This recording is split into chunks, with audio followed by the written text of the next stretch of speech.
Terima kasih, khususnya terima kasih ada beberapa bapak yang mendampingi saya di ruangan ini sehingga tidak menjadi pendeta di sarang wanita ya. Ya, kita akan belajar yang pertama langsung saja ya, materi kita berjudul manajemen konflik ya. Kenapa sih terjadi konflik atau menyebabkan konflik di dalam keluarga ya? Saya berikan 3 alasan atau 4 malah 5 alasan utama. Jadi ada sumber konflik, ada solusi konflik. Sumber konflik yang pertama adalah adanya perbedaan antara kita dengan pasangan. Yang kedua, tidak dewasa, egois atau keras kepala. Yang ketiga, karena cinta uang. Yang keempat, karena intervensi pihak ketiga. Kalau dalam pernikahan berarti mertua. Yang keempat baru adanya dosa. Nah, saya akan bahas satu persatu. Konflik karena adanya perbedaan. Contoh ya, di sini ada yang belum menikah, nikah semuanya dong ya. Atau ada mungkin wanita single. Ada nggak yang belum menikah? Oh ada juga ya kan. Wanita terpuji kan tidak harus menikah ya. Yang belum menikah ini katakan punya pacar ya. Lalu kita nasihati. Coba kamu pikir loh, kamu tuh beda suku, beda sinode, beda udah ada ya. Oke kalau gitu saya mau. Tapi belum tampil ke sini. Tampil di sini, belum tampil ke depan. Ya, kita tunggu sebentar ya. Nah yang muda ini, yang belum menikah ini, kalau punya pacar dikasih nasihat, coba kamu beda gereja, beda sinode, beda pendidikan, beda suku. Yakin mau menikah? Gitu ya. Apa jawabannya? Wah yakin Kak Jarot, saya sudah berdoa minta tanda. Saya yakin kok pacar saya dari Tuhan. Ya. Jadi mereka belum menikah nih yakin sekali pacarnya dari Tuhan. Sama ini ibu-ibu juga begitu waktu mereka pacaran yakin dari Tuhan. Diingetin loh, tapi coba kamu tuh banyak perbedaan. Apa jawabannya? Kami saling mencintai. Ya, cinta itu mengatasi perbedaan. Lalu menikah. Setelah menikah cintanya habis. Yang tersisa tinggal perbedaan. Yang belum menikah yakin pacarnya dari Tuhan. Yang sudah menikah, banyak ibu-ibu yakin sekali suaminya bukan dari Tuhan. Pak saya salah menikah Pak, dulu orang tua udah melarang sebenarnya tapi saya nekat. Jadi banyak ibu-ibu berpikir menikahi orang yang salah. Ini bukan dari Tuhan Pak, ini emang salib yang harus saya pikul. Jadi banyak ibu-ibu yakin suaminya salib. Lah ibu pikul salib berapa lama? Ya selama pernikahan. Nikah tuh berapa lama sih? Oke yang belum nikah ya juga termasuk yang lain ya kalau ada. Kalau nikahnya usia 30 nanti mungkin meninggalnya umur 80. Kalau menikahnya 25 meninggalnya 75. Kalau menikahnya 20 ya meninggalnya umur 70. Makin cepat menikah makin cepat mati ya. Yang belum menikah kayaknya gak percaya ya karena bayangin nikah itu indah banget gitu loh. Sesuatu gitu ya. Yang belum menikah coba lihat wajah ibu-ibu yang sudah menikah ini ya kan. Makin lama usia pernikahannya makin banyak garis penderitaannya. Oke, saya tanya lagi ya. Siapa maaf nih, mohon maaf lagi nih ya, mohon maaf. Ibu-ibu di sini siapa yang suaminya sudah meninggal? Jadi ini janda ya. Coba angkat tangan nih para janda. Wah, merdeka Bu. Itu wajah-wajah kemerdekaan itu ya. Kenapa merdeka? Karena suami itu kepala, istri itu penolong. Ya kan? Penolong itu enggak butuh yang ditolong. Yang ditolong mati, merdeka ya kan. Yang teriak kopi kurang panas, kurang dingin, baju di mana, kaos kaki di mana, sudah enggak ada. Jadi kadang-kadang wajah janda-janda itu kok kayak wajah ceria gitu. Itu memang jandanya yang ceria, atau kita bapak-bapak ini yang matanya salah Pak. Jadi lihat istri itu kok kayaknya jelek gitu loh. Itu perlu bertobat laki-lakinya ya. Tapi memang sering pernikahan itu begitu beratnya sampai menjadi sumber penderitaan. Nah, kenapa konflik terjadi? Karena jenuh, bosan, banyak konflik, banyak perbedaan, maka perbedaan ini memicu konflik. Konflik muncul karena ketidakpahaman, karena penyesalan, ada akarnya sebenarnya. Aduh saya salah menikah. Kenapa berpikir salah menikah? Perbedaan kami banyak banget. Bahkan ketika seorang Kristen mau cerai sekalipun, padahal nggak boleh, tapi kami nggak cocok Pak Jarot. Perbedaan kami banyak banget. Apalagi yang di luar Kristen. Kenapa bercerai? Karena kami bukan jodoh. Sudah menikah kok nggak jodoh? Ya kami dijodohkan. Bahkan yang Kristen berkata, Pak Jarod, ada tertulis Pak, apa yang disatukan oleh Allah tidak boleh dipisahkan oleh manusia. Kami ini enggak disatukan oleh Allah Pak, kami disatukan mertua Pak. Tapi kalau ditelusuri lagi latar belakangnya, kami ini merasa enggak jodoh. Lah kenapa? Perbedaan banyak banget, makanya berantem terus. Makanya ini sumber konflik. Begitu sumbernya ini diselesaikan, jadi manajemen konflik itu pertama mengenali sumber konflik. Itu bagian pertama saya, ya dengan cepat. Nanti yang kedua adalah gimana solusinya langsung, ya. Ada waktu kita tanya jawab, ya. Lewatin aja. Nah sekarang terus tak kasih cepatnya aja. Ayatnya diceritakan saja.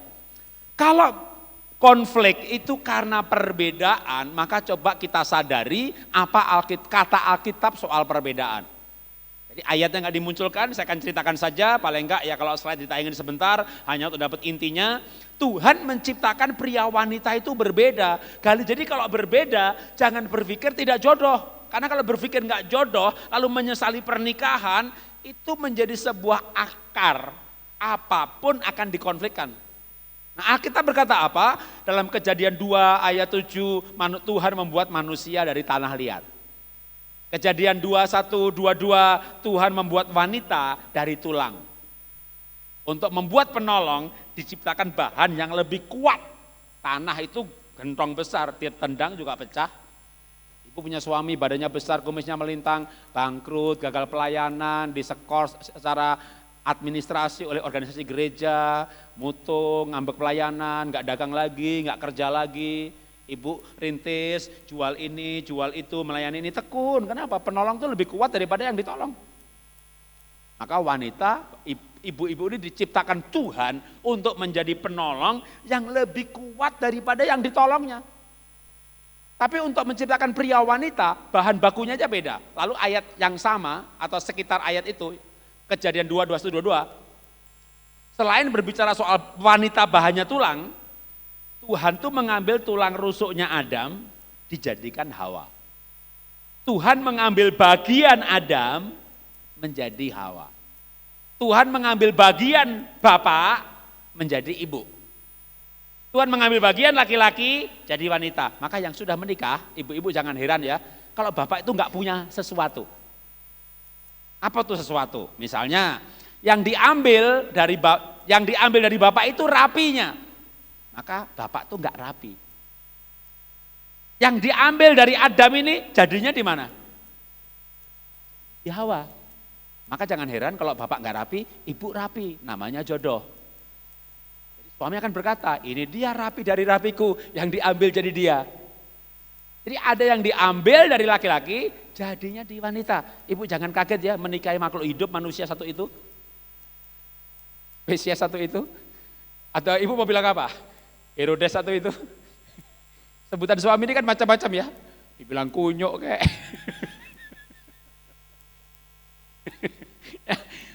Pak, suami saya itu muka Herodes Pak, urapan Firaun Pak. Tinggal aku Pontius Pilatus Pak.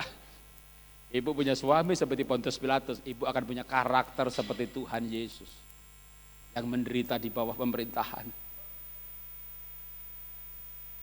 Jadi bapak ini enggak ada rapinya, rapinya di ibu, berarti jodoh karena ada yang diambil di bapak, adanya di ibu. Bapak enggak ada apanya lagi, saya enggak tahu deh, enggak ada apanya, tapi ada sesuatu yang bapak enggak ada, itu di ibu pasti ada loh.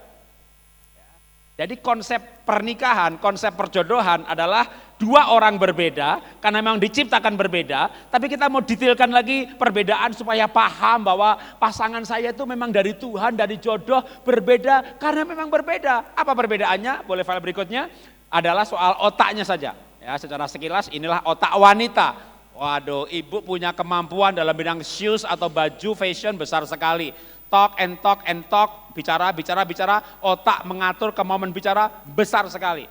Ibu punya driving skill 1 titik, maka banyak wanita tidak bisa nyetir. Ya, nanti filenya, PDF-nya atau PowerPoint-nya minta panitia akan dikasih juga ya. Jadi bisa dapatkan. Nah, inilah otak wanita. Gak usah panjang lebar di sini karena ibu tahu siapa dirinya. Nah, sekarang suaminya kayak apa otaknya. Oke, berikutnya lagi, itulah otak suami ibu. Enggak GSCA, enggak GPDI, enggak GBI, enggak GCKI, semua otak laki-laki sama, seksnya banyak banget.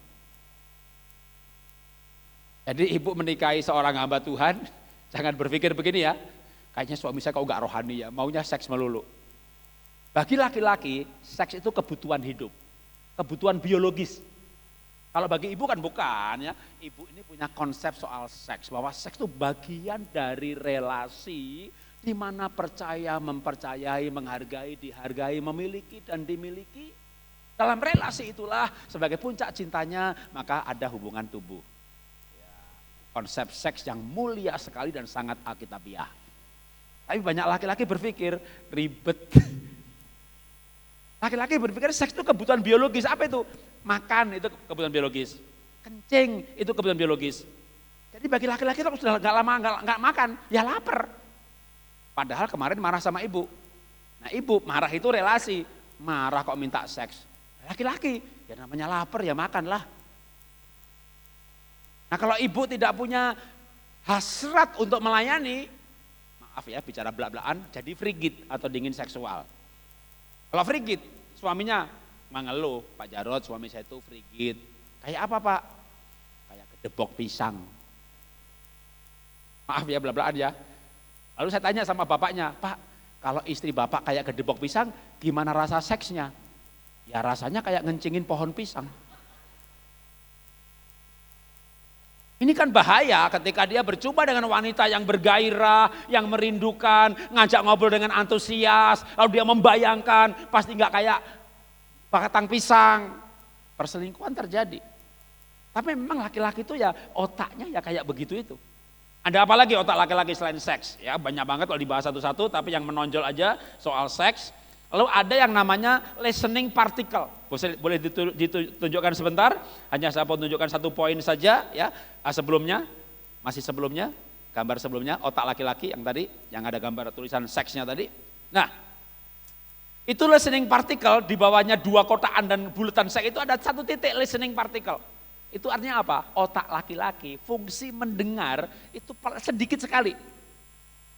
Kalau nanti ibu pulang dari sini, pulang ke rumah masing-masing, cari suaminya, lalu lihat telinganya, sambil berkata dalam hati, oh cuma aksesoris itu di situ ya gitu ya.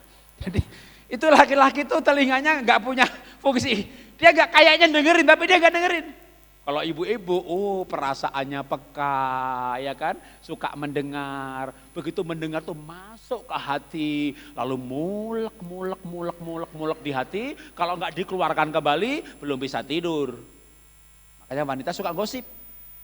Kalau laki-laki kenapa nggak gosip? Karena waktu denger tadi nggak dengerin, jadi gimana mulek, masuk aja kagak. Jadi laki-laki itu memang kebanyakan nggak bisa mendengar. Jadi kalau ibu punya suami seperti itu, Bu, seluruh dunia mengalami pencobaan yang sama. Bukan cuma ibu saja, nanti coba curhat di kamar ngobrol. Oh begitu laki-laki punya, iya suami juga begitu lah. Bukannya suami hamba Tuhan, ya begitu juga. Oh ternyata enggak pendeta, PDP, PDM, jemaat pengusaha, sama. Itu tujuannya camp begini selain dapat pelajaran di sini ya, di kamar nanti bisa ngomongin suaminya masing-masing. Kan ada ibu yang merasa, saya ini punya suami, gak mau dengerin, egois, merasa menderita. Tunggu. Nanti di kamar ada yang cerita, aku digebukin loh gitu ya. Jadi ada bisa bersyukur, ada orang menderita. Ini rasa syukur yang kurang bagus ya. Mengucap syukur setelah mendengar orang lain menderita. Gimana kalau sebelahnya, suami saya dengerin saya loh curhat. Tapi mungkin Anda gak pernah ketemu seperti itu ya. Jarang. Semuanya mirip, kasusnya serupa. Oke, berikutnya lagi. Nah, itu tadi hanya berupa gambar. Kalau kita buat perincian, saya nggak mau bahas perinciannya, hanya ditunjukkan saja. Saya bahas 1-2 poin saja. Kalau mau memahami pernikahan, perbedaan, maka ya malah justru laki-laki yang saya mau bahas. Sedikit saja. Ya, bahwa perbedaannya begini banyak. Laki-laki tuh otaknya, logikanya lebih kuat. Makanya Daud pikir, Saul pikir, Iskak pikir. Waktu itu ayatnya laki-laki semuanya. Hana berdoa dengan hati yang pedih, maka wanita perasaan. Saya pikir loh, Ma itu anak biar tahu peraturan, maka tak pukul dia. Tapi saya rasa loh, Pak, kamu mukulnya terlalu keras. Tapi saya pikir-pikir loh, Ma, tapi saya rasa loh, Pak. Saya pikir ini pendeta enggak benar, tapi saya rasa orangnya baik, Pak. Saya pikir Pak, anak kita kesekolahkan di Jakarta, aku udah pikirkan masa depannya. Tapi saya rasa di Surabaya juga sekolahnya bagus-bagus. Atau dibalik, ibu yang berkata suami, Pak, atau Pak Jarot, suami saya selingkuh Pak Jarot. Yakin Bu? Yakin Pak Jarot. Pasti Bu? Pasti Pak. Ibu ngelihat? Tidak Pak. Kalau ibu tidak mergoki, tidak ngelihat, dari mana ibu tahu? Saya bisa merasakannya. Bu bilang sama suami, Pak, mamahmu tuh gak suka sama aku, adikmu yang nomor 2 juga enggak. Mah, kamu jangan berpikir yang negatif. Papa sih tidak merasakan yang kurasakan. Jadi pikir menikah sama rasa, gimana ketemunya? Atau pikir sama rasa hidup bersama, gimana bisa tidak ada konflik?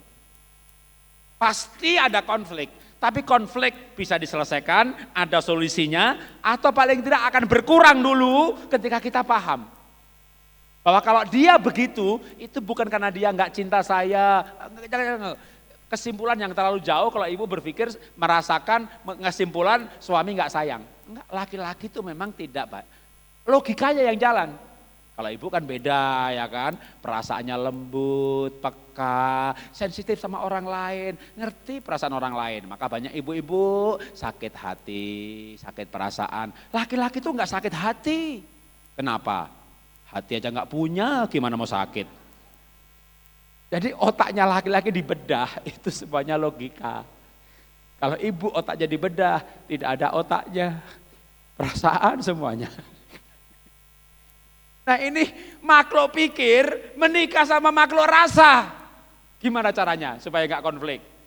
Kalau ada cinta. Waktu pacaran ada cinta. Yuk. Jarang berantem. Jadi sebenarnya gimana mengatasi konflik? Gimana solusi konflik? Nomor 1 kembalikan cinta. Nanti kita bahas ya. Oke, kita berikutnya lagi. Ini daftarnya perbedaan. Lalu berikutnya adalah gambarnya daftarnya wanita yang juga 18 poin. Pak Jarot kayaknya kebalik deh Pak, itu Bapak bilang laki-laki pikir, wanita rasa. Itu wanita Pak, ada gak Pak yang kebalik? Ya ada laki-laki yang pemain musik, koreografer, pelukis, seniman, pemain keyboard, arsitek. Itu laki-laki yang otak kanannya kuat, dia laki-laki perasaan. Tapi ajaib, laki-laki yang berperasaan gitu ya. Tak lihat istri-istrinya tidak berperasaan loh. Gas, galak, anak dihukum, cepat mengambil keputusan. Jadi apa? Kalau suaminya perasaan, istri tidak. Artinya jumlah perbedaannya ya 18 poin. Suami kebalik, suaminya rapi, istri enggak rapi, istri rapi, suami enggak rapi. Dan itulah pernikahan. Makanya ibu itu kalau menikah dengan apa dong? Kalau punya anak nih, ibu punya anak ya, perempuan ya, menikah sama perempuan boleh enggak? Boleh, harus lawan jenis. Jadi menikah itu lawan jenis. Kalau ibu jenis rapi, suaminya enggak rapi. Kalau suaminya cepat, istrinya pelan. Kalau istri cepat, suami pelan.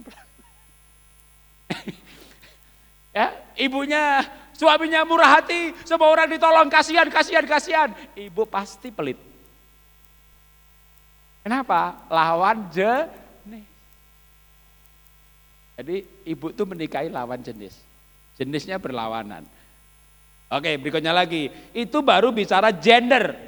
Nah sekarang singkat saja dari segi ini.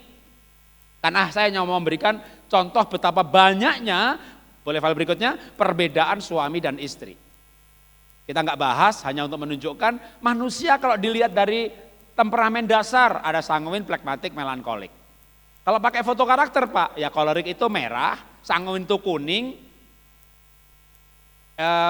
plekmatik itu hijau, melankolik berarti ungu atau biru.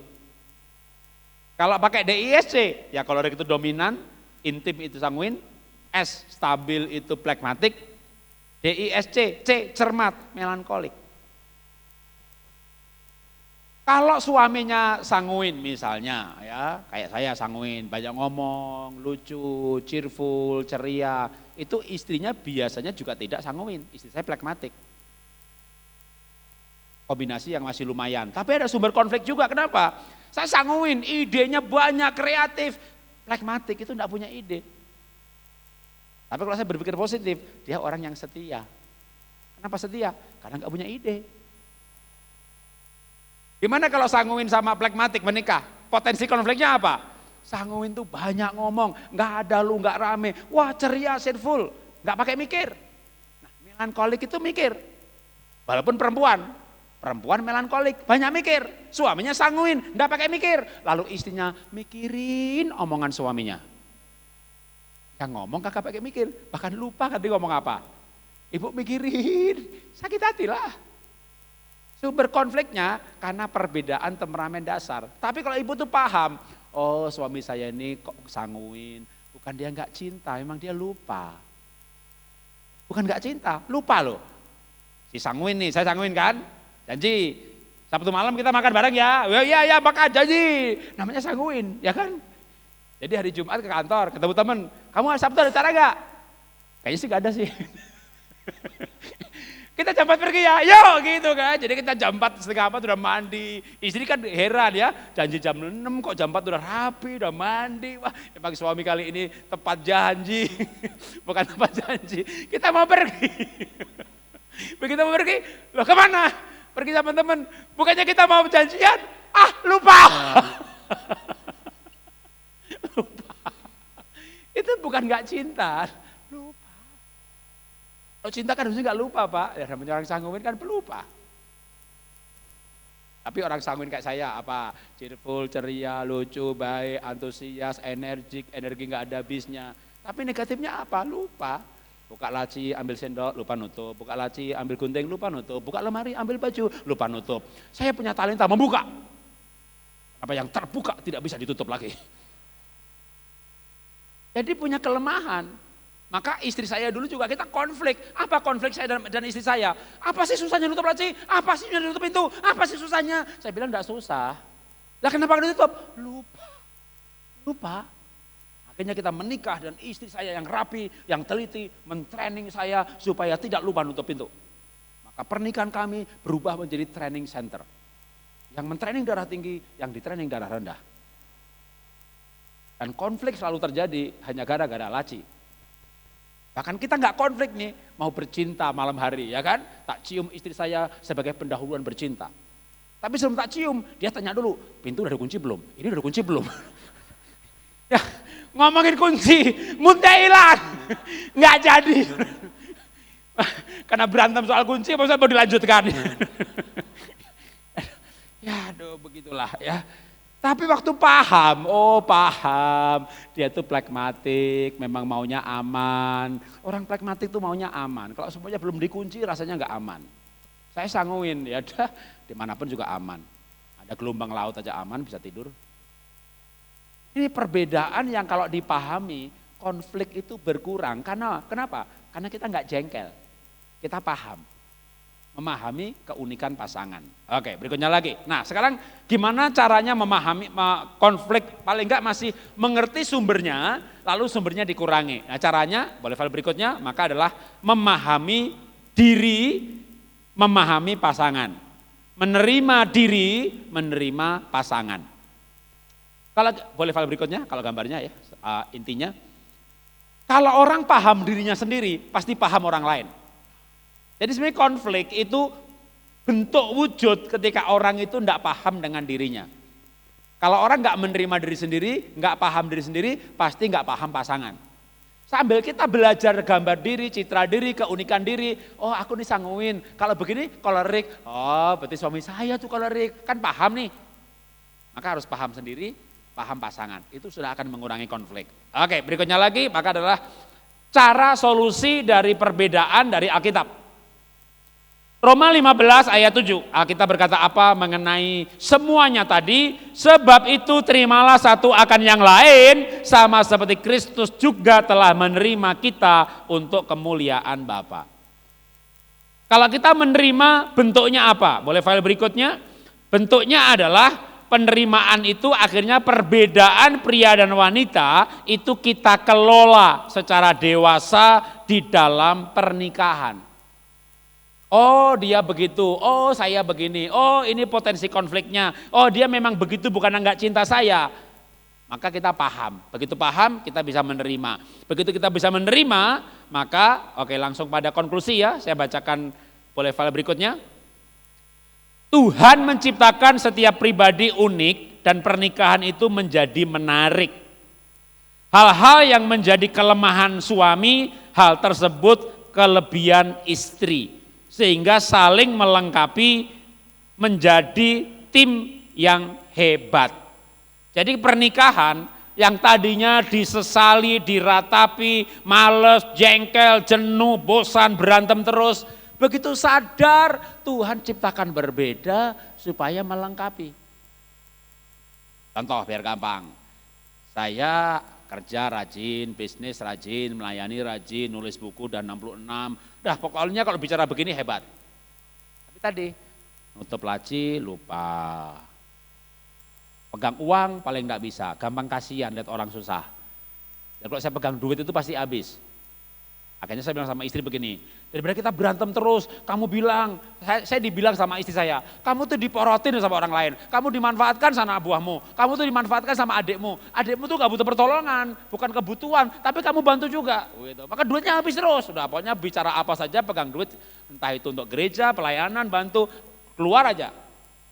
Akhirnya begini setelah menikah beberapa tahun, kita saling melengkapi aja ya hidup ini.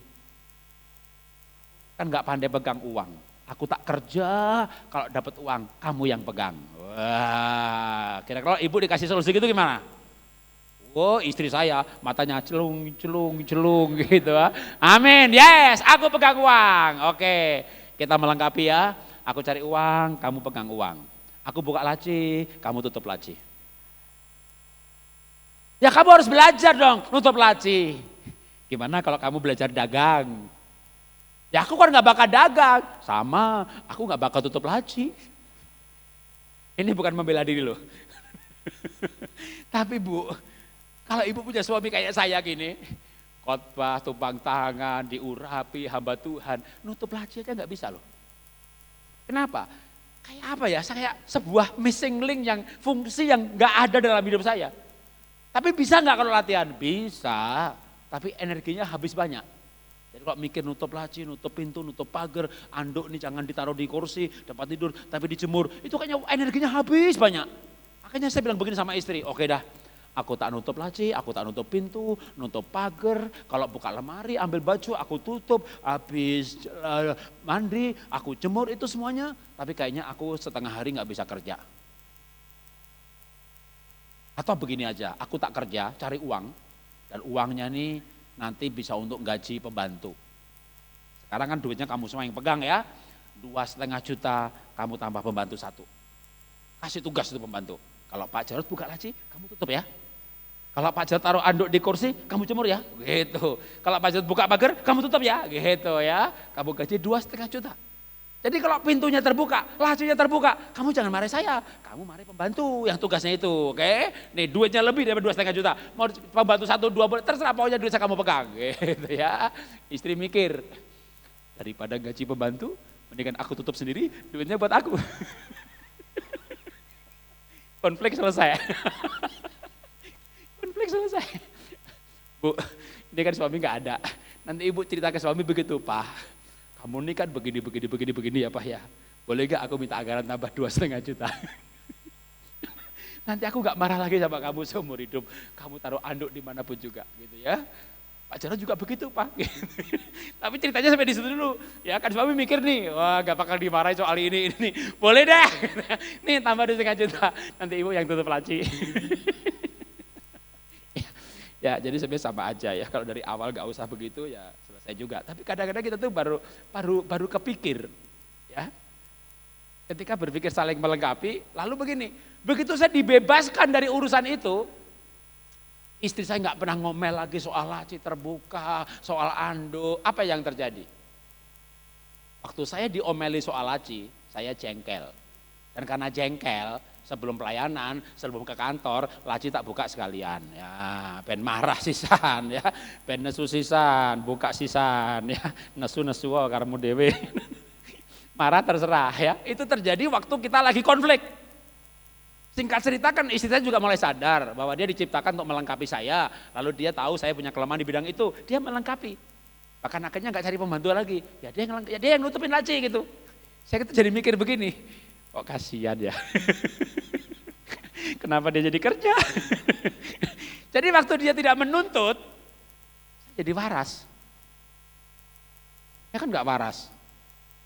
Mana nggak waras, wong pintu sengaja dibuka. Jadi ketika dia melengkapi, saya malah berpikir pasti saya bisa kok berusaha untuk rapi. Dan sekarang saya rapi. Jadi kalau sekarang itu mau pergi keluar kota, keluar negeri, kadang-kadang istri saya pokoknya ini baju yang saya mau pakai, saya mau pakai, saya mau bawa, digantung aja. Loh, aku yang lipetin loh. Nanti di luar negeri udah 3-5 hari, yang kotor jadi satu koper ya. Nanti kita pindah kota, titipin sini aja, kita balik kan lewat sini, nanti biar dibawa ke airport. Jadi kita pindah kota satu koper. Istri bilang, oke. Lalu saya nanya, yang kotor kamu yang mana? Yang di bawah laci. Aku yang masukin semua baju kotor, tak lipet rapi, tak masukin satu koper. Lalu yang bersih saya yang lipet, masukin koper, yang akan dibawa dulu. Saya yang rapiin sekarang ini. Jadi kalau sekarang ini Anda ke rumah saya pagi-pagi gitu, saya bikin kopi buat istri saya.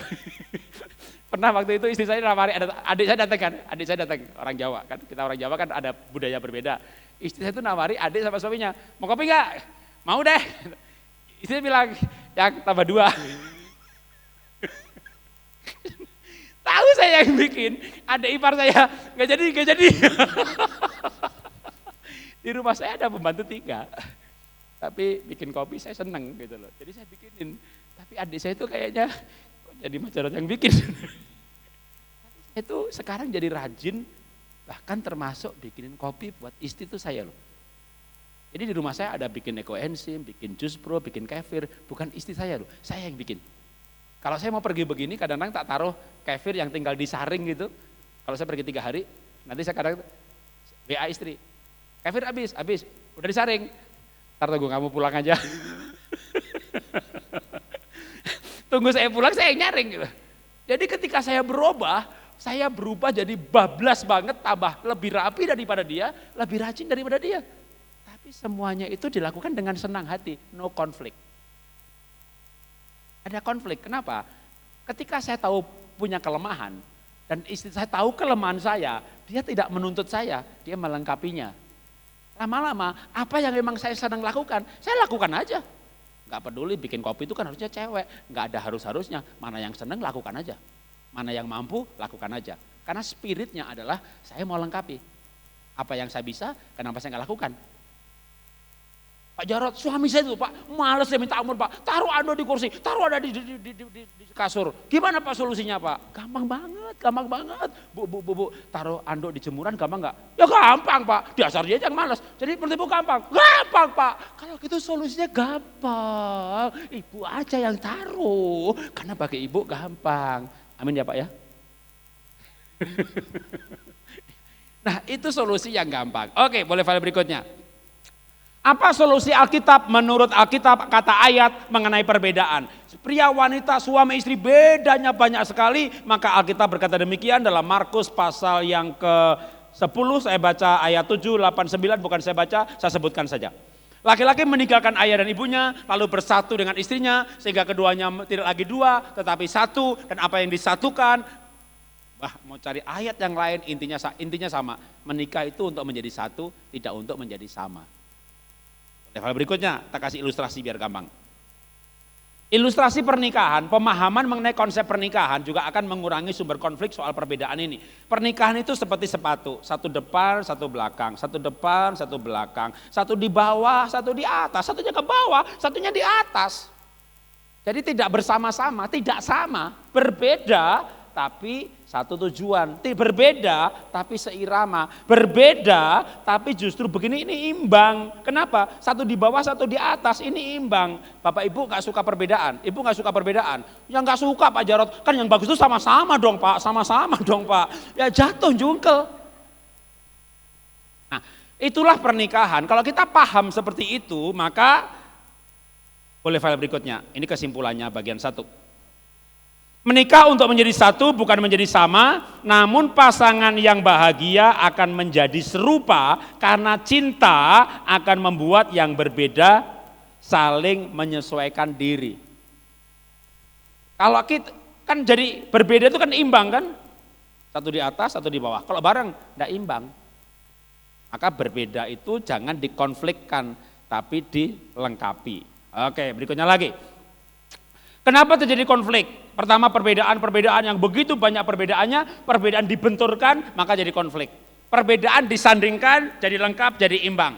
Yang kedua, konflik karena tidak dewasa, karena egois, karena keras kepala. Berikutnya lagi, maka solusinya adalah belajar tidak egois.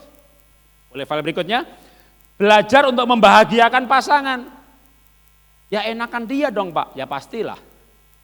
Kita pacaran dulu, pengen banget bahagiain pasangan. Sudah menikah, ikhlas nggak dia bahagia?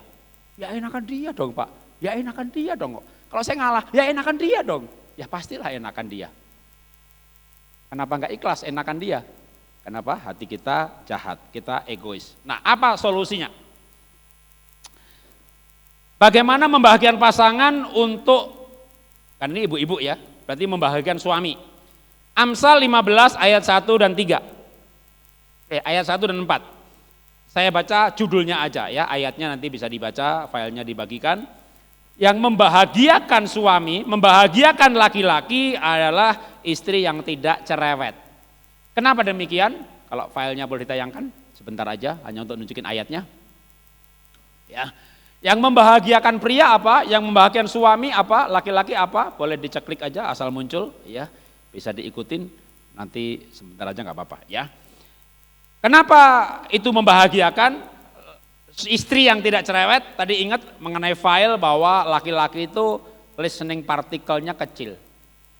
Laki-laki kalau dengar banyak perkataan, nanti ini akan berhubung dengan ayat yang lain bagaimana menyelamatkan pasangan di sesi yang kedua. Ya, laki-laki itu memang telinganya tidak kuat, fungsinya jelek, maka memenangkan pasangan itu tanpa perkataan. Kalau ingat tadi perbedaan memang nggak dijelasin, bukan ingat ya.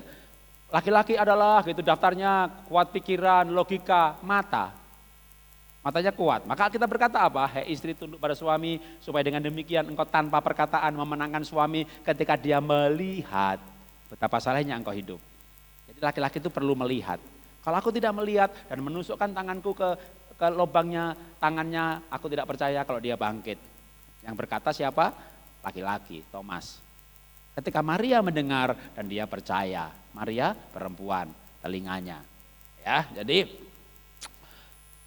berikutnya lagi adalah kalau tadi yang pertama membahagiakan suami, jangan cerewet. Yang kedua tidak ngotot. Nah ini saya akan hubungkan dengan wanita bijak. Gimana supaya tidak terjadi konflik? Maka ibu benar-benar belajar wanita bijak, wanita terpuji adalah tidak cerewet, tidak ngotot. Ini kan susah ya, memang wanita itu kan memang kekuatannya uniknya kan ini. Kenapa berantem sama suami? Ya suami saya itu loh Pak, enggak mau dinasihati Pak, keras kepala Pak, susah diomongi Pak. Nah itu dia laki-laki. Sekarang gimana ngomong sama suami yang laki-laki? Ini ibu suaminya laki-laki semua ya. Gimana menasihati suami dan tidak konflik, kan begitu kan? Kenapa konflik? Kapan konflik? Coba kapan konflik? Itu loh Pak, waktu tak nasihati Pak. Ibu kan penolong, bukan penasehat. Laki-laki itu kepala itu maunya merasa pinter. Kalau dinasihati, dia merasa bodoh, kayak anak kecil. Maka ibu jangan seperti ibu kepada anak, bertindak terhadap suami. Jadi ada kalau secara psikologi itu ada namanya ego personal. Kita tuh berperan sebagai apa? Ya, di gereja sebagai gembala. Sama suami jangan kayak gembala. Penolong. Nah, penolong itu bukan menasihati. Pembantu. Kalau Alkitab berkata Sarah menamakan Abraham tuannya. Jadi ibu itu pinter, tidak boleh seperti orang pinter kepada suami, karena suami itu enggak marah kalau dia merasa bodoh, walaupun kenyataannya dia bodoh. Jadi menasihati suami yang supaya tidak konflik, ibu harus bertindak seperti orang tidak pinter. Karena ternyata banyak laki-laki enggak suka istrinya pinter. Karena kalau istrinya pinter, dia kelihatan bodoh, padahal dia betul-betul bodoh. Ya. Lalu berantem kan?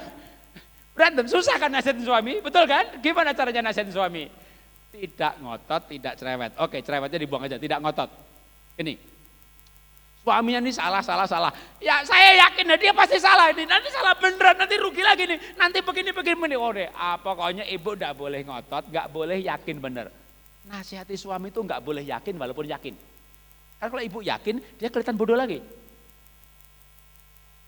Gini ya. Kita berkata, oke, tak sebut ayatnya.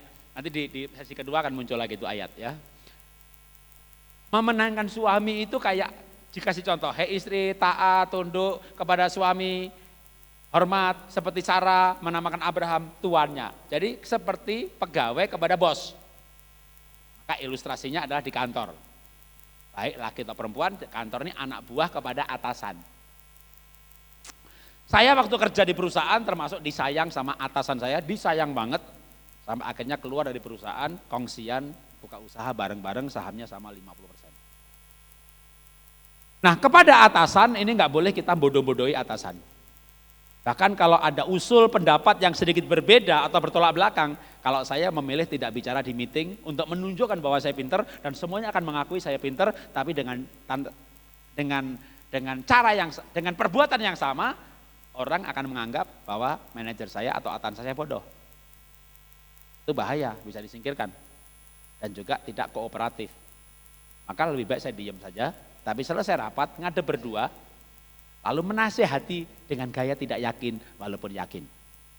Apa tuh gaya menasihati yakin walaupun gaya tidak yakin, tapi yakin banget, tapi gaya tidak yakin. Pak, kok saya kepikir begini ya, tapi saya nggak yakin sih bener apa enggak ya. Cuma kepikir aja kalau begini-begini. Boleh juga tuh. Nah kita memberi kesempatan bahwa dia itu yang yakin. Bahwa dia itu yang mengambil keputusan akan hal itu. Kita hanya memberikan pandangan tapi enggak yakin gitu ya. Coba ibu nanti ngomong suami itu, aku tapi sih enggak yakin sih Pak bener apa enggak, cuma kepikiran kok begitu gitu ya. Supaya nanti suami yang ngambil keputusan, dia kumpulkan anak-anak, dia kumpulkan saudara, dia kumpulkan anak buahnya dan berkata, aku punya ide, aku punya keputusan seperti ini. Ibu di belakang layar saja. Kan waktu berjalan nih sekali, dua kali, dia sukses, dia benar, dia baik, dia sukses, dia untung. Dan itu karena pandangan ibu yang tidak yakin tadi. Dan dia akan menganggap bahwa itu keputusan dia. Karena ibu kan gak yakin, tapi dia kan yang yakin. Tapi kalau sekali terjadi, dua kali, tiga kali, lama-lama dia ngerti bahwa sebenarnya ibu itu bijaksana, bukan bodoh. Itu namanya wanita bijak atau wanita terpuji. Nanti sekian belas tahun kemudian kalau dia sukses dan diwawancari wartawan, pasti dia akan bilang, di balik sukses saya ada wanita yang bijaksana. Akhirnya dia ngaku juga, akhirnya. Tapi itu akan membuat lepas dari konflik. Tapi kalau ibu, kamu tuh selalu salah deh. Percaya saya, ini bener, udah berantem, udah pasti berantem. Pokoknya kalau ibu yakin dia itu berantem. Pura-pura agak yakin aja. Nanti gimana Pak kalau kita agak yakin, malah dia ngambil keputusan yang salah ya. Ya saya ngomong lagi pelan-pelan. Tapi percaya saya, biasanya laki-laki itu kalau dapat ide yang orang lain gak yakin, dan dia merasa itu keyakinan dia, itu malah lebih mudah diterima.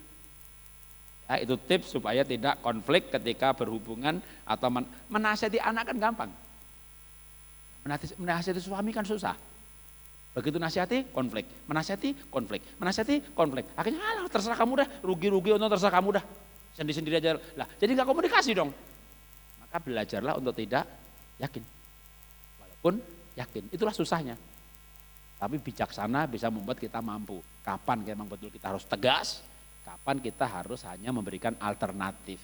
Dan memberi kesempatan suami seperti dia yang kepala, seperti dia punya ide, dan seperti dia punya keputusan. Tapi dia tidak pernah akan lupa bahwa itu sebenarnya dari ibu. Oke, kesimpulannya berupa kalimat ini. Wanita yang takut, boleh file berikutnya. Wanita yang takut akan Tuhan, bijaksana berkata-kata, lemah lembut, pengajaran, nasihat yang keluar dari mulutnya. Itu kan sebenarnya sebuah ayat ya. Oke, berikutnya lagi, apa konflik? Sumbernya dulu. Sumber konflik berikutnya adalah uang, dan uang. Akar segala kejahatan adalah cinta uang. Ibu pengen nabung atau malah ibu pengen jalan-jalan liburan sama keluarga supaya akrab, bapak pengen nabung, berantem. Bapak ngasih uang adik, kasih ibu tahu, berantem. Ibu nggak pernah laporan keuangan sama suami, Pak, Mah kita punya tabungan berapa sih? Kita punya saldo berapa? Minta laporan, kamu nggak percaya sama saya? Kamu nggak percaya sama saya? Bukan nggak percaya sih. dikasih duit kok nggak pernah laporan. Akhirnya ibu dijatah, ya kan. Kalau ibu laporan, dipercaya, mungkin semua uang kayak saya sama istri, kasih dia semuanya, uang dia terbuka. Tapi ujung-ujungnya Alkitab berkata apa? Akar segala kejahatan kan uang. Jadi ketika konflik, bapak kerja, ibu tidak, malah nggak banyak konflik loh. Pernikahan bukan dual ekonomi ya, jadi single, hanya bapak penghasil ekonomi, itu malah nggak banyak konflik. Tapi dari angka perceraian malah 90% adalah ibunya bekerja. Bapak-bapak ini kan seminar ibu-ibu ya, kalau bapak-bapak kumpul, saya kasih peringatan ke mereka, hati-hati kalau istrimu punya penghasilan. Menarik lagi adalah belakangan ini 3-4 tahun terakhir, 5 tahun terakhir ini penggugat cerai itu bukan suami loh, istri. Dan siapa penggugat cerainya? Wanita yang punya penghasilan. Siapa di sini ibu punya penghasilan, punya income? Ada? Yang punya penghasilan angkat tangan? Inilah wanita yang berbahaya.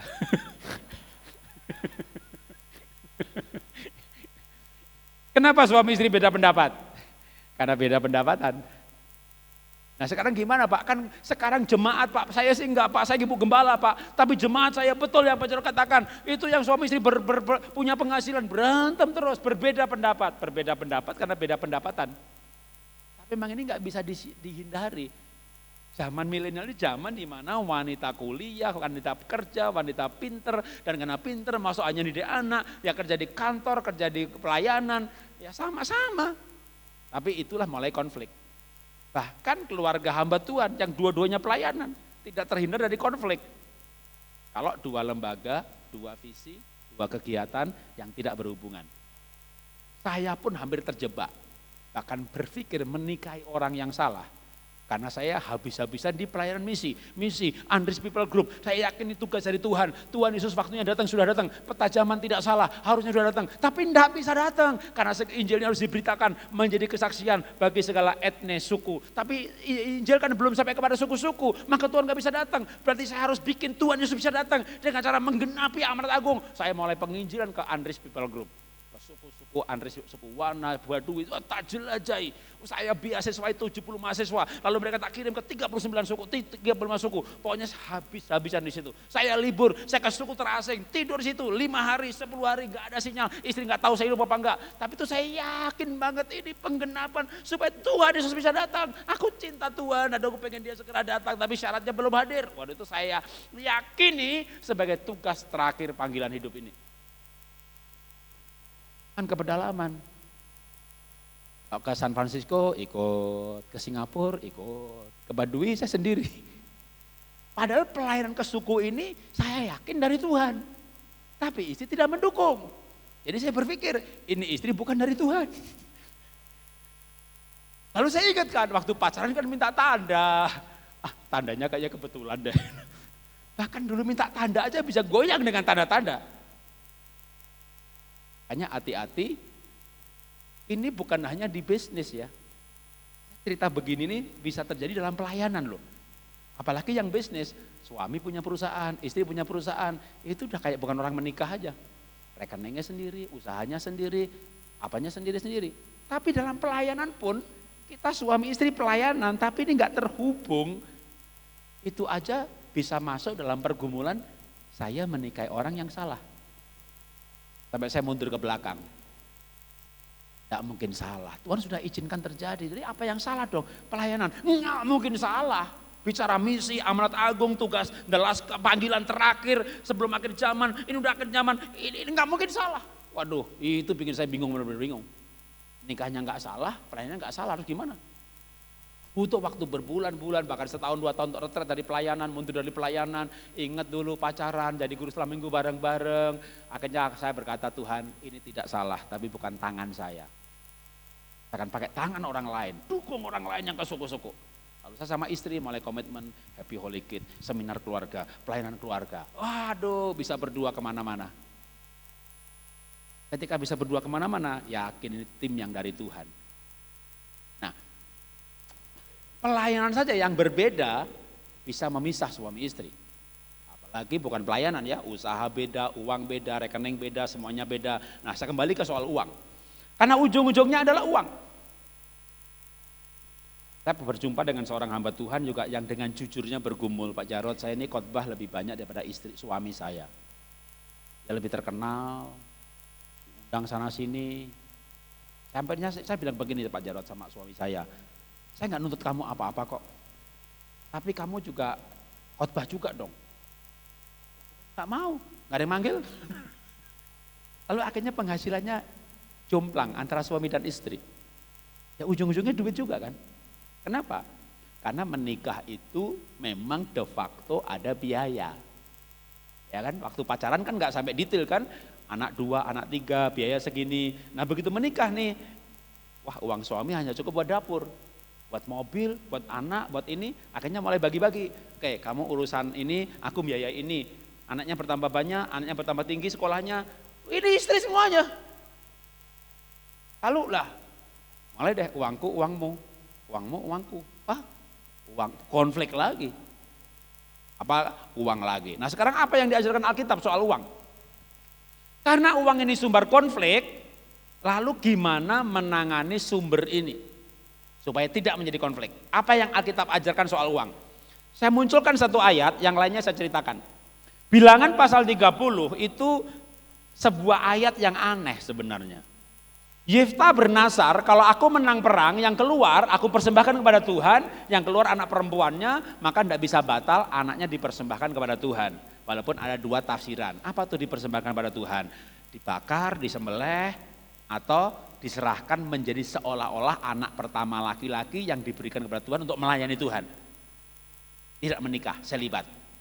Maka ayat pendukungnya adalah si anaknya perempuan Yefta ke bukit menangisi kegadisannya. Bukan menangisi nyawanya. Kalau akan dikorbankan, menangisi hidupnya dong bakal disembelih. Ya, tapi itu tafsiran. Apapun tafsirannya, baik itu dikorbankan, itu dibakar kayak domba atau menjadi kayak orang laki-laki anak pertama. Apapun tafsirannya, arti dari ayat dipersembahkan kepada Tuhan adalah ceritanya nasar nggak bisa batal. Tapi menarik bilangan pasal 30, itu kalau dibaca satu pasal, kalau suami atau istri bernasar untuk membayar, misalnya janji iman gitu ya, mau nyumbang 100 juta, lalu istri atau suami nggak setuju, boleh batal loh. Dan Tuhan tidak akan marah. Jadi apa? Pengeluaran soal uang, Tuhan kan benci perceraian. Tapi ketidaksepakatan dalam pengeluaran bisa mengakibatkan perceraian. Maka yang harusnya nasar nggak bisa batal pun, Tuhan tuh kayak seolah-olah soal ini yang penting suami istri sepakat. Kalau diambil esensinya ya. Tapi menurut saya Tuhan tuh pintar banget, atau Alkitab luar biasa. Soal keuangan, maka Alkitab tuh nggak mengatur. Yang pegang uang tuh suami atau istri. Ibu-ibu tanya, Bu, siapa yang pegang uang kalau dalam keluarga Kristen, suami atau istri? Ibu bilang, istri Pak Jarod. Tidak ada ayatnya. Ada ayatnya.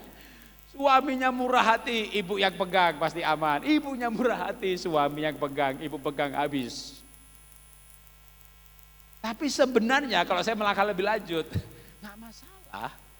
Ibu pegang, bapak pegang nggak masalah. Yang penting, ya esensi dari bilangan 30 ini apa? Kalau mengeluarkan disepakati.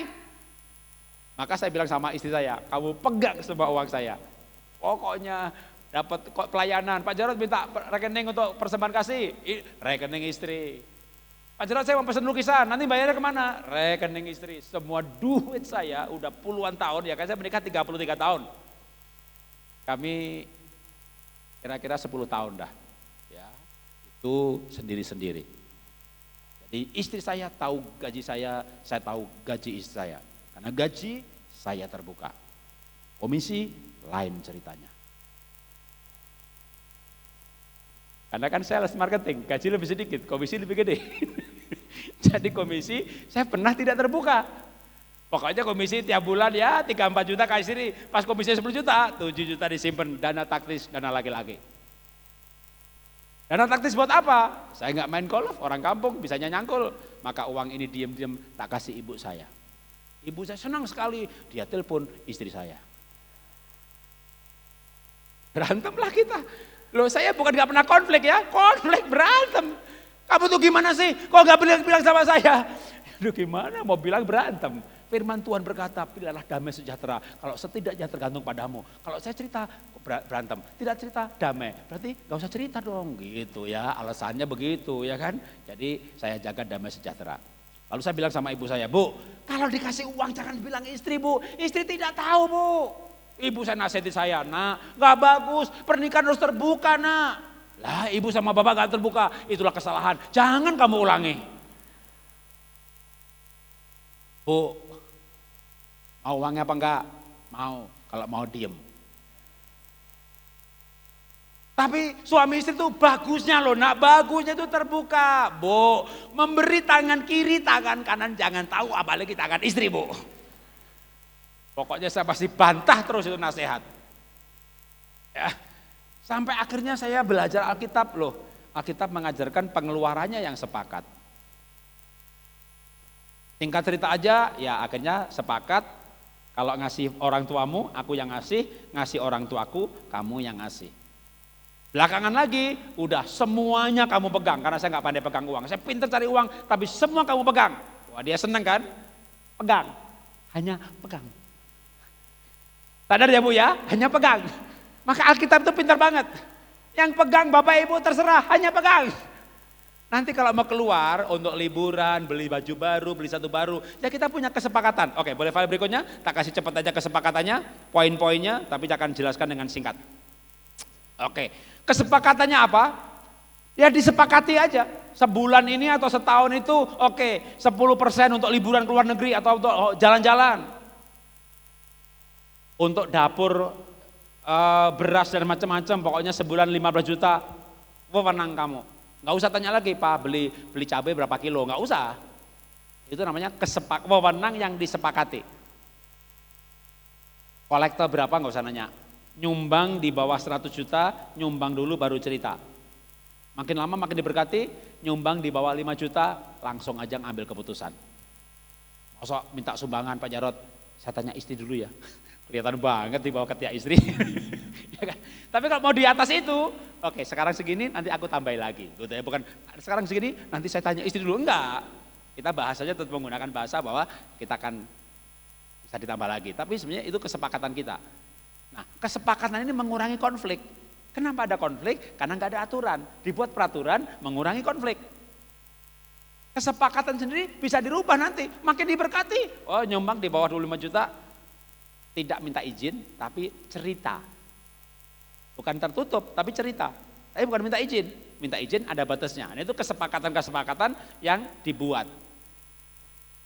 Ketika kesepakatan ada, ya konfliknya hilang.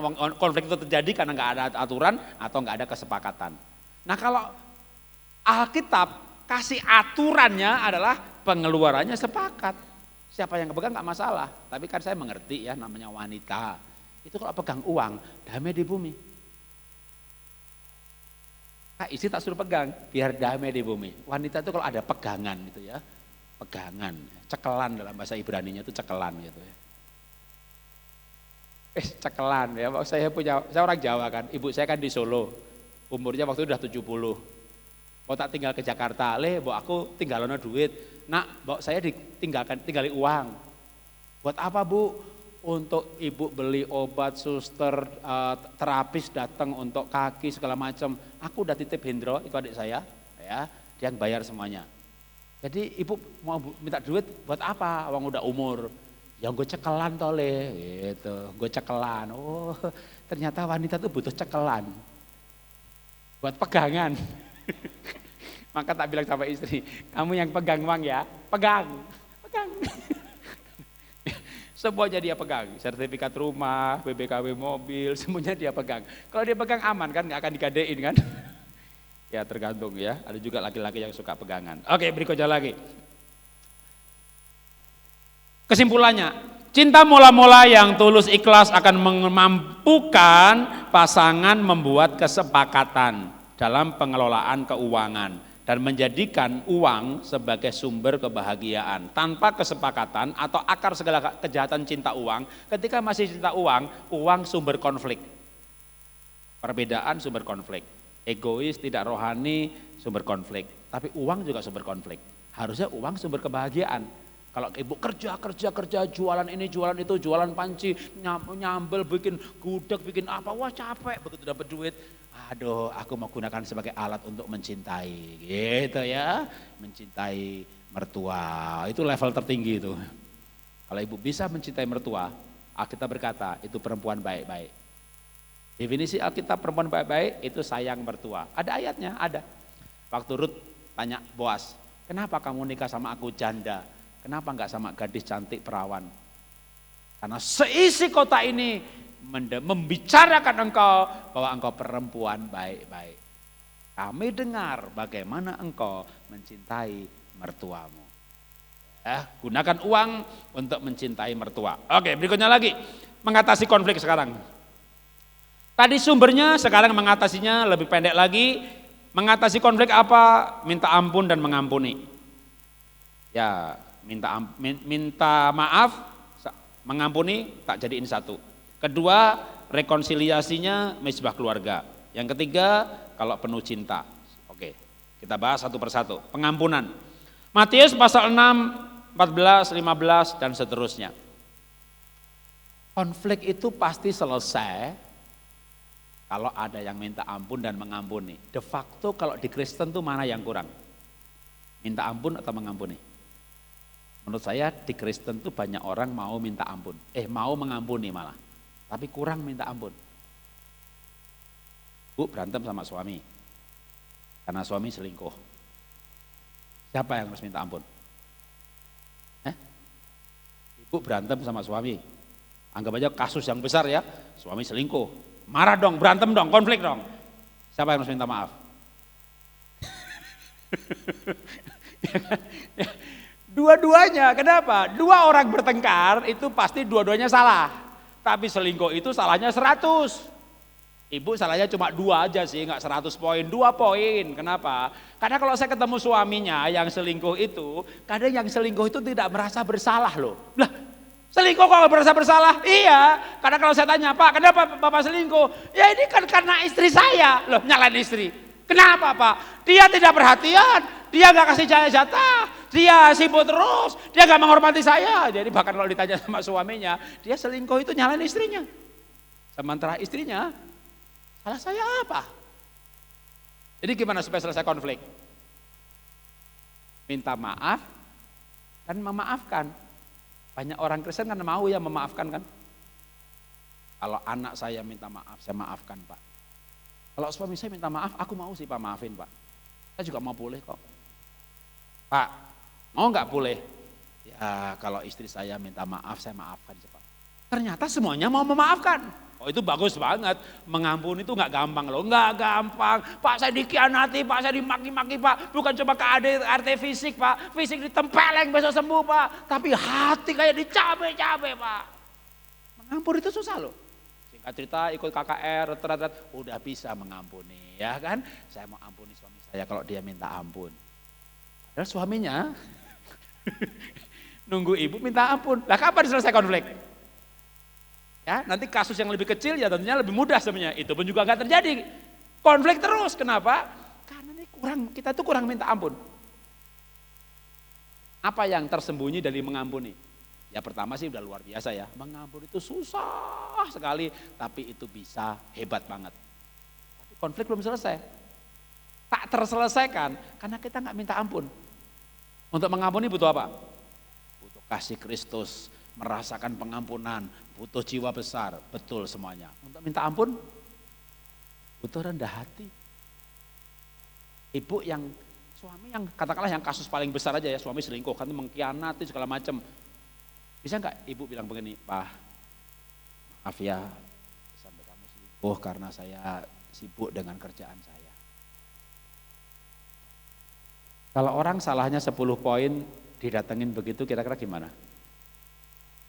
Karena kita betul-betul minta, tapi betul-betul minta maaf ya. Jangan begini loh, Pak, maafkan saya ya Pak ya, nanti kamu juga saya maafkan. Itu ngajak berantem namanya. Jadi solusi konflik itu gimana solusinya? Minta maaf titik, udah selesai udah. Minta maaf titik, minta maaf titik. Ya, jangan begini, minta maaf ya, gitu aja marah. Jangan. Ini kita bicara sesama perempuan, ya kan? Minta maaf ya, gitu aja marah. Itu namanya menghina, saudara. Minta maaf ya, nanti saya ampuni. Kamu tuh yang salah, bukan aku. Gak bisa. Minta maaf tuh minta maaf, titik. Dan minta maaf gaya perempuan. Minta maaf gaya perempuan itu minta maaf dengan merasa kalau saya salah. Udah, itu konflik selesai. Hebat banget, itu solusi yang paling cepat. Tapi itu juga yang paling susah. Kalau saya minta maaf, Pak, iya kalau dia berkata begini, oke, maafkan saya juga ya. Mana kalau kita minta maaf, Pak, maaf ya. Oke, saya maafin. Lain kali jangan diulangi ya. Ibu berharap apa kalau berkata maafkan saya? Berharap oke, aku maafin juga ya gitu ya. Nah kalau dia gak bilang begitu gimana? Itu dia Pak yang saya gak mau Pak. Saya minta maaf, saya malah diinjek Pak. Itulah ketika Tuhan Yesus jadi manusia. Mau mengampuni, malah diinjek, malah ditendang, dicambuk, diludahi, disalib. Jadi kalau ibu nanti minta maaf kepada orang yang berkonflik, mau teman pelayanan, mau suami, maafkan saya ya. Harapannya tentu yang paling indah kalau dia berkata maafkan saya juga. Tapi kalau dia hanya manggut-manggut, oke, saya maafin, nggak ngomong apa-apa. Percaya saya, di hati yang terdalam ada suara pelan dan lembut sekali, dan suara itu berkata, sebenarnya saya salah juga sih. Jadi waktu kita minta maaf, kita sudah menaruh kalimat itu di hatinya, dan itu sebenarnya sudah menyelesaikan konflik. Walaupun kayaknya belum akrab kembali, tapi kita menaruh kalimat itu. Itu kalimat itu penting banget untuk solusi konflik. Membuat orang tuh sadar kesalahannya. Tapi membuat orang sadar kesalahannya itu bisa diawali kalau istilah kita atau tema ya dengan memberikan teladan. Untuk praktis saja, maafkan saya, titik, udah. Masalah dia sadar kesalahannya apa enggak, pokoknya saya selesaikan urusan saya. Tapi itu biasanya atau pasti bahkan saya katakan itu menaruh kalimat itu di hatinya. Nah kenapa harus minta ampun? Karena kita berkata kalau kita nggak mengampuni, kita nggak diampuni, itu sudah jelas. Tapi maka saya tekankan bahwa kita perlu juga minta ampun. Boleh file berikutnya kita lewatin soal tipsnya dan juga kesimpulannya. Karena tadi kita mulainya agak telat, jadi mungkin nanti tanya jawabnya setelah sesi kedua ya. Setelah sesi kedua kalau ada waktu buat tanya jawab, kita gabung aja dua materi, gabung jadi satu tanya jawabnya. Oke. Lewatin aja lagi, sekarang yang terakhir menyelesaikan konfliknya atau bagian dari menyelesaikan konflik.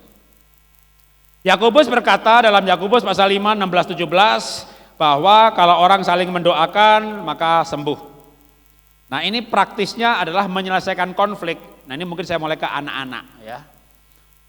Dalam parenting kita mendisiplin anak, kita marah sama anak, bahkan juga sebenarnya antara suami istri ada marah. Maka hebatnya keluarga kalau dia ada sistem yang namanya misbah keluarga. Boleh file berikutnya? Maka dalam misbah keluarga itu sebenarnya konflik-konflik yang ada itu diselesaikan sebelum matahari. Ya sebenarnya kalau misbah keluarnya jam 9 itu sudah matahari terbenam sih, tapi paling tidak sebelum tidur. Karena esensi dari jangan marah hingga matahari terbenam itu sebenarnya jangan dibawa sampai esok hari. Jadi misalnya kita ada konflik atau mungkin yang paling rendah dari konflik. Yang tertinggi kan pengkhianatan, perselingkuhan. Kalau yang rendah ya kita bicara keras atau marah atau emosi. Kamu tuh gak boleh begitu nak, kamu tuh salah atau apa, bahkan mungkin kita hukum. Konflik dalam rangka mendidik. Tapi bagi anak sudah terluka, ya konflik juga. Nah, oke, waktunya habis. Ya. Maka idealnya malam hari itu atau minimal dalam minggu itu segera ada misbah keluarga. Kita bawa contoh yang karena tadi suami istri terus, sekarang orang tua anak. Nah, kemarin papa marah sama kamu, ya. Bukan papa itu benci kamu, supaya kamu sadar kamu tuh salah. Kalau habis bermain, mainannya tuh diatur lagi. Ini harus dibicarakan. Setelah dibicarakan, nanti saling mendoakan. Ayah berkati anak, jadikan anak baik, jadikan anak yang sukses, nurut, tahu peraturan.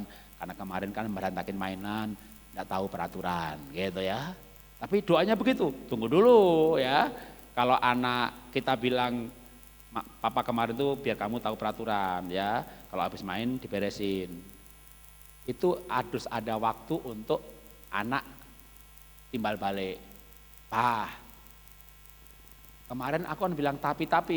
Ya kemarin kita waktu bilang anak, kamu tuh kalau mainan diberesin, ngerti apa enggak? Tapi Pak, enggak tapi-tapian, kita kan. Karena kita emosi kan. Begitu misbah keluarga, anaknya dikasih kesempatan, mau ngomong apa?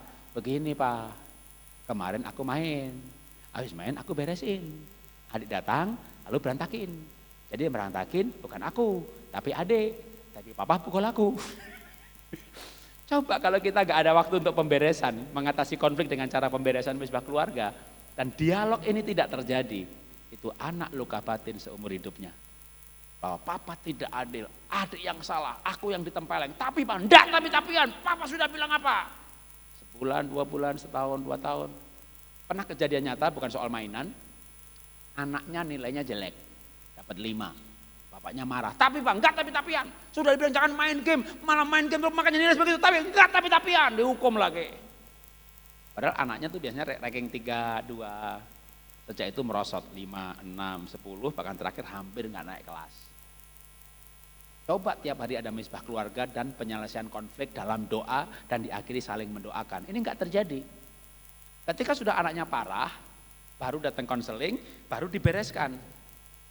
Kenapa anak kamu sekarang malas belajar, gak bikin PR? Percuma. Aku udah terbaik juga digebukin juga. Terbaik, kenapa? Kemarin tuh dia cerita, Pak nilaiku 5 gitu.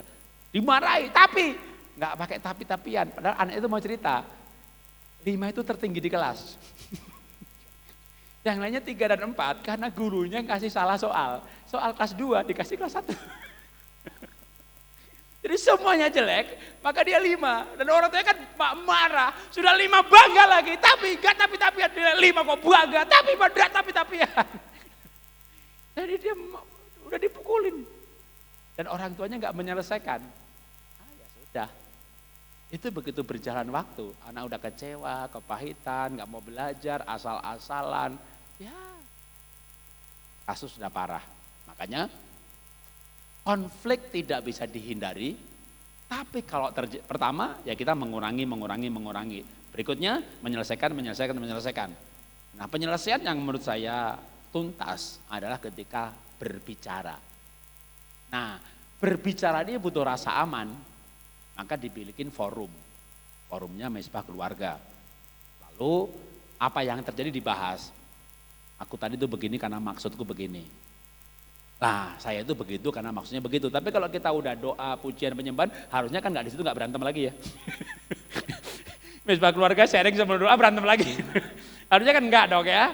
Oh ya begini Pak, aduh. Nah kalau ternyata anaknya mengaku, tadi ada yang berantakin, nanti doanya kan beda. Makanya harus ngomong dulu. Kalau tadi kan doanya Tuhan berkati anak saya jadi anak nurut. Nanti kan jadi beda. Tuhan maafkan saya jadi ayah yang emosi. Berikan anakku nih hati yang baik, yang menghormati orang tua. Jadi anak luar biasa, aku mau jadi ayah lebih baik. Kan doanya jadi beda. Mau doa apa kalau kita nggak komunikasi dulu? Maka ketika konflik itu diselesaikan, lewat kejadian kayak begitu, kadang anak malah lebih hormat. Ayah tidak akan atau ibu tidak akan kekurangan hormat waktu ibu minta maaf sama anak. Nah, jadi ketika Tuhan izinkan konflik, lalu kita menyelesaikan dengan baik, yang terjadi justru lebih erat daripada sebelum konflik. Tapi kalau konflik nggak terselesaikan, hubungan hancur. Jadi konflik itu tidak bukannya rumah tanpa konflik ya. Tapi selesai. Nanti justru akan memahami. Saya konflik ya karena orang pelayanan, konfliknya bukan selingkuh, korupsi. Melayani yakin dari Tuhan, lalu istri gimana? Tapi saya rela mundur dari pelayanan demi sama istri bisa bareng-bareng. Kira-kira gimana istri saya? Saya utama banget ya bagi dia. Saya mau dalam hidup ini sampai akhir hidup itu aku nikah sama kamu, berarti segala sesuatu yang aku kerjakan harus dalam rangka kita sebagai pasangan. Kalau tidak mungkin ada hal yang salah. Nah saya berpikir seperti itu aja, itu bagi dia sudah sesuatu yang dia merasa aman banget punya suami saya. Tapi kita pernah ada konflik mengenai hal itu. Tapi begitu selesai, pokoknya kalau konflik selesai, ini makin erat. Kepala kita berdoa. Bapa, kami mengucap syukur untuk apapun yang terjadi termasuk konflik dalam keluarga kami. Ajari kami menangani dengan benar, dengan baik, sehingga konflik itu membawa kami pada pemahaman mengenai diri dan pemahaman mengenai orang lain. Kami makin paham tentang pasangan, kami makin paham tentang anak-anak kami paham kami. Konflik adalah sesuatu yang Tuhan izinkan terjadi untuk membawa kami pada pengenalan dan pada relasi yang lebih baik. Kami mengelola konflik, kami manajemen konflik, kami kelola konflik ini menjadi kebaikan bagi keluarga kami. Bahkan termasuk juga ketika kami di UN, izinkan kami konflik, salah pengertian, salah mengerti dengan sesama dengan yang lain, kami akan kelola di dalam hikmat Tuhan untuk membawa apa yang terjadi itu menjadi sebuah relasi yang lebih baik. Terima kasih Bapak, dalam nama Tuhan Yesus kami berdoa mengucap syukur. Amin. Tuhan berkati.